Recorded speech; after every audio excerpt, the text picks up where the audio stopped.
हुतुहुतु होई जळीगला चलंता car अल्पके बर्तिले driver समेत 4 यात्री। गंजाम गांगपुर थाना अंतर्गत सड़ंगीपल्ली गां निकट रास्तार घटी दुर्घटना। कार बसिथिबा समस्त यात्री और ड्राइवर सुरक्षित अछंती। घटनास्थल में भंजनगर अग्निशम बाहिनी पहुंची निआको आयत्त करथिला। गांगपुर थाना पुलिस घटनार तदंत चलाइछि। कार एसी रु प्रथमे निआ बाहरिथिला। या देखि सबु लोक गाड़ी ओह्लाई पड़िथिले।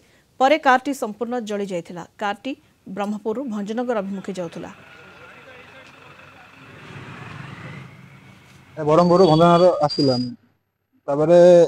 आसला बेलू सर्ट है एसी जोड़ा धुआ बाहर आम सार मान हुलेदेलु आस बन टेकी सीआडे निआ बाहरी गला खुली पड़े धुआ बाहर बार सारे सब खुलला भर बन टेकिले आस बन टेकिला से निआ बाहरी गला फास्ट टाइम मोर पानी थी बोतल जाक सब पकईदेली मु सार फोन कली जो फायर गाड़ी आसला बेलू जल्दी जहाँकि धुआ बाहर पूरा आम जान हम खुली पड़ू बन टेकिला निआ लगी।